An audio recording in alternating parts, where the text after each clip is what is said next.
So yun mga lot, lapit natin dito sa spotlight. Yan.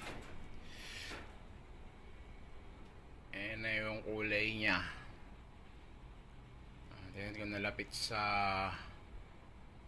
picture na yan, no, sa kulay niya, no. So ayan, dito naman sa may spotlight. Ayun, no. Dali. Sana madali natin to mga lot.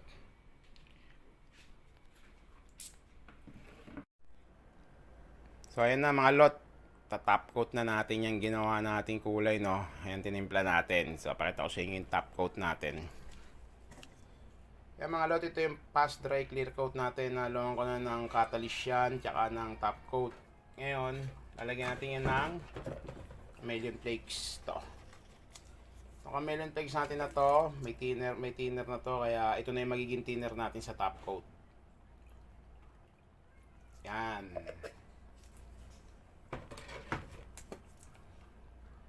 Tapos cover.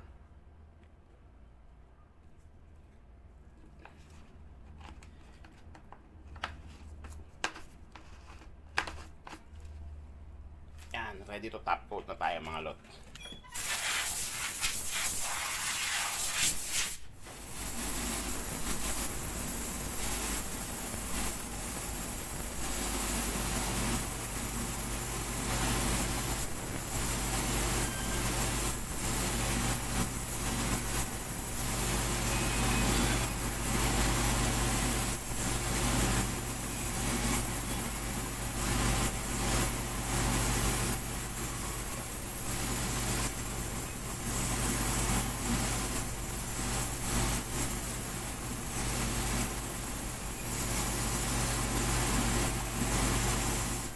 Ayun, bago ko pakita sa inyo yung ginawa nating, ito nga, yung tinimpla na natin, no? Ito na yung pinali, kung talagang ka-look-alike ba nung nagawa nating kulay, no? Siyempre, bago ko pakita sa inyo, like and follow nyo natin itong page ko, Torio Paint kasi. Ayan, so pakita ko na sa inyo yung kulay, mga lot. So, ayun na nga, mga lot, natapos na natin yan. Tuyo na yan. Iyon, no? Guwapo ng kulay, yun.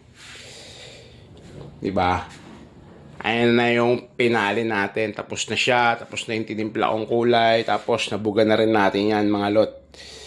So ayan. Tapos check nyo na lang. Husgahan nyo na lang kung nakuha ko ba yung kulay o hindi. Kung hindi, okay lang. Importante nakulayan ko.